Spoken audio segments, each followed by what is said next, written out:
And I want to quote something from your book, something which he said. You say that on 11 February 1990, the day of Nelson Mandela's release from prison, he made the following statement: "The white monopoly of political power must be ended, and we need a fundamental restructuring of our political and economic systems to address the inequalities of apartheid and create a genuine democratic South Africa."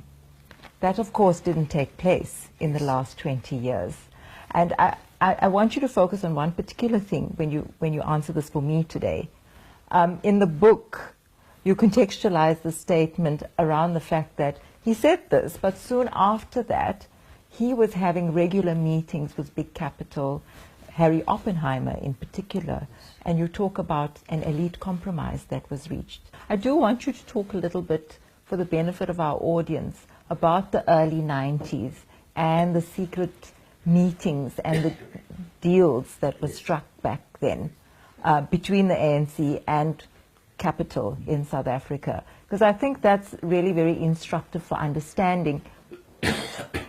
It's very instructive for understanding where we are today, why things haven't changed.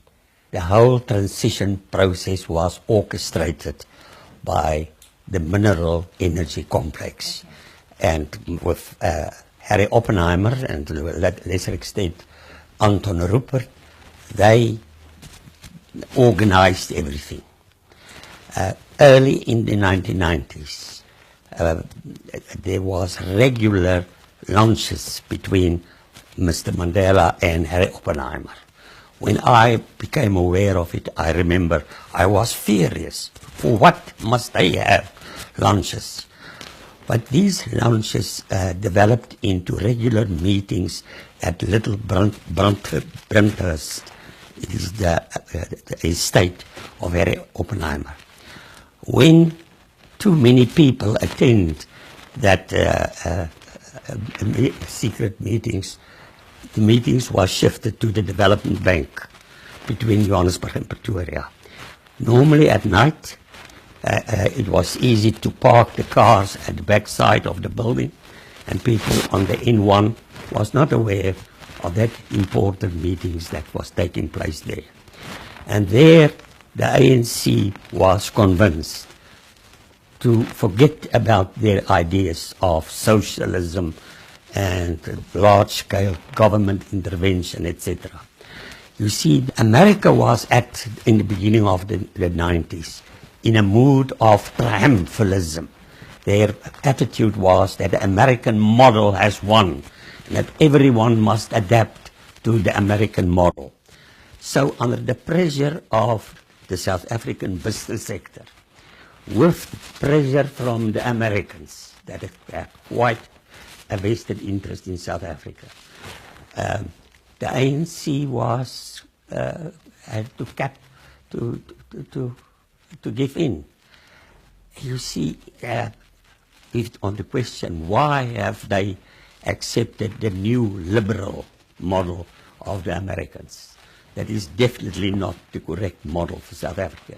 Is the bargaining power of the business sector and the Americans.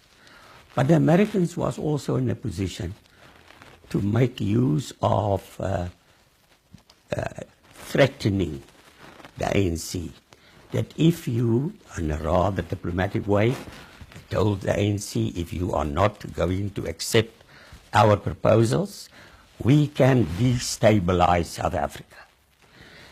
Now, and there is a third possibility that no one can prove, and I can only speculate it. The question is how many money went under the table. So there's the three reasons: convincing the ANC with arguments, threatening them, and buying them out. Two or all three was at play at that time, because from May 1992, the ANC published a document, Ready to Govern. In that document, it was clear. Previously, the ANC talked about growth through redistribution. In that document of 92, they talk about redistribution through growth. And you know, the year policy was announced in 1996, the so-called trickle down. If there is growth in the capitalist sector, then there will be a trickle down to the poor. It is not necessary to have comprehensive redistributive measures, the typical American approach, that with growth there will be trickle down. In November 1993, South Africa was governed by the Transitional Executive Committee, the TEC. There was 8 National Party ministers and 8 senior members of the ANC. And they had a meeting to ask the International Monetary Fund for a loan of $850 million that we need for the transition. And the IMF, it was, of course, everything was arranged, was prepared to give the loan, but they had a document, a statement on economic policy, and said, yes, we will give you the money if all 16 sign the document. And if one read that document, statement on economic policy carefully, it is gear in embryo form. It is the new liberal policy. And so the ANC had no choice. It was, after in 1986 already, when Gorbachev and Reagan reached an agreement to seek negotiated settlements for all the flashpoints in the world. After that, Reagan informed the ANC that he can't any longer, the Soviet Union can't any longer support the ANC military and financially. Now the ANC don't want us to mention that. As they said, Gorbachev only told them to look for a diplomatic solution instead of a military solution. But the truth is that Gorbachev had realized at that stage that the Soviet Union, after the 20 years of Brezhnev, was in a near bankrupt situation.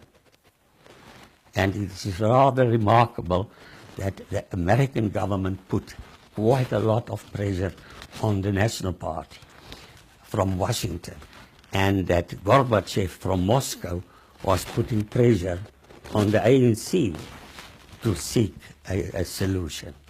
But it was a solution in the end that the Americans want. You see, America is in such a powerful position.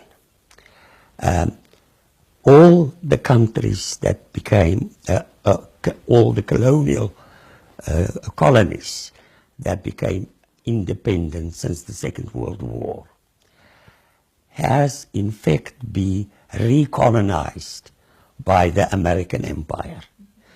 All these colonies have become satellites, dependent satellites of the American empire. That financial power, the cooperative power, the military power of the United States is so awful. After South Africa has been slotted in, the Americans can't be bothered of what we do.